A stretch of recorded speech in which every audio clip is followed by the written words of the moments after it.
Di video kali ini, gue mau ngebahas kenapa jalan kaki itu jauh lebih baik, lebih superior untuk menghilangkan lemak di tubuh kita. Terutama kalau misalnya lemak kita itu lagi tinggi-tingginya. Kayak gue misal 30% kayak gini kadar lemaknya. Berat badan 85, 89 ke atas. Mukanya cabi, jerawatan ya. Nggak sehat, keadaannya prediabetes juga. Atau bahkan yang 40% kayak gini kadar lemaknya. Kita mau secepat mungkin menghilangkan lemak di tubuh kita. Bukan hanya berat badan aja. Ke kadar lemak, kalau gue gini, 15% kayak gini. Atau setidaknya contohnya kita turunin dulu ke 20% gini lah. Karena banyak banget komen-komen di YouTube gua, di TikTok, Instagram itu yang bilang bahwa gua udah lari, tapi kenapa berat badan gua malah naik, perut gua makin buncit. Kenapa alasannya? Gua bakalan jabarin satu persatu di video kali ini. Kita langsung bahas aja. Nah, sebenarnya olahraga lari itu ya, itu adalah olahraga yang bagus kalau misalnya kita sudah mencapai di berat badan yang ideal. Kadar lemak juga udah ideal, yaitu 15% itu ya. Berat kita juga udah nggak terlalu berat, sehingga tidak akan menyiksa badan kita ya. Menyiksanya gimana? Kalau teman-teman nggak tahu, kalau kita misalnya lari, kita bakalan menaikkan detak jantung kita itu di atas zona 2 pembakar lemak bagi kebanyakan orang. Ya, karena kebanyakan orang itu berat badannya itu pasti overweight atau setidaknya perutnya buncit. Dan kalau kita suruh lari, itu biasanya detak jantungnya langsung tinggi banget karena otot jantungnya juga belum terbiasa, sehingga kita bakalan pakai gula. Yang cadangan gula di badan kita ini teman-teman bisa lihat itu sangat-sangat sedikit, dan kalau misalnya sudah habis cadangan gulanya, kita bakalan menggunakan protein sebagai sumber energi yang seharusnya protein itu kita gunakan untuk membangun daging atau membangun otot di badan kita ini. Nah, kalau ototnya dikikis terus karena kita lari, bentukan badannya gimana? Bentukan badannya pasti cungkring-cungkring, massa ototnya sedikit. Karena apa? Karena semua energinya dipakai untuk maraton, untuk lari. Jadi itu pentingnya kita jalan kaki supaya nanti otot kita tidak terkikis. Kalau misalnya kita pada saat menurunkan kadar lemak, kita malah lari, Pak. Itu alasan pertama. Nah, alasan yang kedua, kalau misal kita lari itu akan memberikan beban yang sangat-sangat tinggi ke lutut kita dan juga sendi-sendi di kaki kita. Jadi kalau misalnya teman-teman disuruh lari untuk menurunkan kadar lemak, itu adalah bunuh diri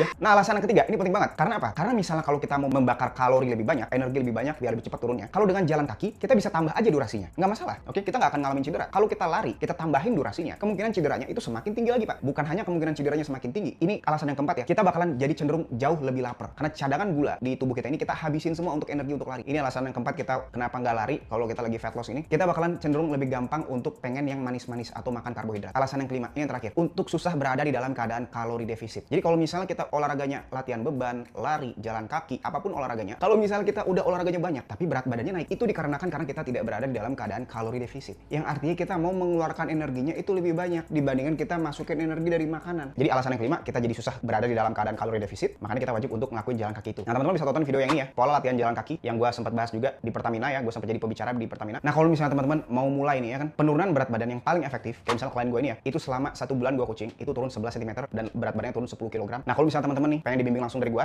bakalan bikinin program makanan yang lengkap di rumah ataupun di luar ya. Makanannya apa aja yang kita wajib konsumsi dan wajib di stop, daftar makanannya, dan kalau misalnya kita di luar itu belinya apa aja, termasuk misalnya beli di restoran ataupun ojek online, cara masaknya gimana, porsi makannya gimana ya. Dan juga kita bakalan bikinin program latihan harian mau di rumah ataupun di tempat gym supaya kita bisa mempercepat penurunan kadar lemak kita. Nah, kalau misalnya teman-teman tertarik, teman-teman bisa langsung daftar aja di link di deskripsi atau di link di kolom komentar.